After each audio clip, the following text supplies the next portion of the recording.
BJP ও CPIM এর যৌথ ষড়যন্ত্রে প্রায় 26,000 শিক্ষক শিক্ষিকা চাকরি চলে যাওয়ার প্রতিবাদে পূর্ব বর্ধমানের জামালপুর ব্লক তৃণমূল যুব কংগ্রেস ও তৃণমূল ছাত্র পরিষদের পক্ষ থেকে ধিক্কার মিছিল করা হয়। আজ মিছিলটি গুহ মার্কেটের জামালপুর ব্লক তৃণমূল কার্যালয় থেকে শুরু হয়ে জামালপুর বাজার হয়ে বাসস্ট্যান্ডের কাছে শেষ হয়।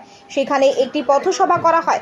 উপস্থিত ছিলেন বিধায়ক অলোক কুমার মাঝি, ব্লক সভাপতি মেহমুদ খান, কার্যকরী সভাপতি ভূতনাথ মালিক, পঞ্চায়েত সমিতির সভাপতি পূর্ণিমা মালিক, ছাত্র পরিষদের ব্লক সভাপতি বিট্টু মল্লিক সহ শাখা সংগঠনের সভাপতিরা। বিধায়ক বলেন, বিজেপি এবং সিপিএম যৌথভাবে চক্রান্ত করে রাজ্যের অস্থিরতা সৃষ্টি করার চেষ্টা করছে। যে 26,000 শিক্ষক শিক্ষিকারা চাকরি হারা হয়েছেন, রাজ্যের মুখ্যমন্ত্রী দলনেত্রী তাদের পাশে আছেন, তারা যেন চিন্তা না করেন, কারণ মুখ্যমন্ত্রী যা বলেন সেই কথা রাখেন তিনি। ব্লক সভাপতি মেহমুদ খান বলেন, সিপিআইএম এবং বিজেপি চক্রান্ত করে এই 26,000 শিক্ষক শিক্ষিকার চাকরি বাতিলের ব্যবস্থা করেছে, কিন্তু রাজ্যের মুখ্যমন্ত্রী সমস্ত বৈধ শিক্ষকদের পাশে এসে দাঁড়িয়েছেন।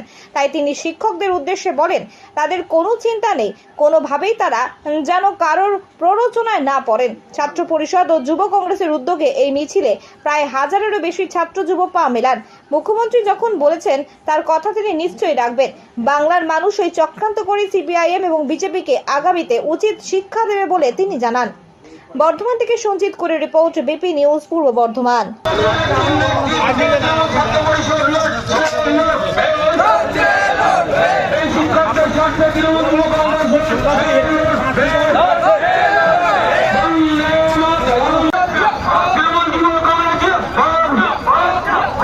তৃণমূল যুব কংগ্রেস, তৃণমূল ছাত্র পরিষদের পক্ষ থেকে আজকে প্রতিবাদ সভা জামালপুর মহামার্কেট থেকে থানামার পর্যন্ত।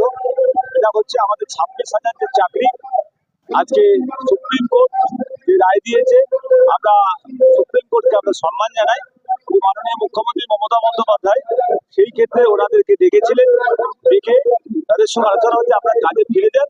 আমরা ভাবছি সেই জন্য ওনাদেরকে বলছি যে আপনারা কাজে যান এবং দল এবং আমাদের মুখ্যমন্ত্রী পাশে আছে, নিশ্চয়ই যেটা সুরাহা হবে এবং যে সুপ্রিম কোর্ট যে পদ্ধতি বলেছে তার পদ্ধতি কিভাবে আছে সেই সরকারি রুল মেনে নিশ্চয়ই ভাবছে।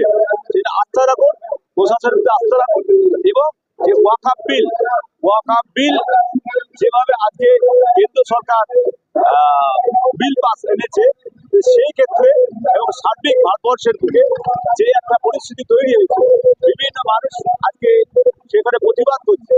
সেখানে আমাদের মহামৈত্র, আমাদের তৃণমূল কংগ্রেসের সাংসদ মানে সুপ্রিম কোর্টে গেছেন, বিভিন্ন দল গেছেন এবং আমরা গোটা জামাল ব্লক করা গোটা পশ্চিমবাংলার মানুষের কাছে আমার আবেদন, শান্তিপূর্ণভাবে আন্দোলন করুন, কিন্তু এমন কিছু আইন হাতে তুলে নেবেন না।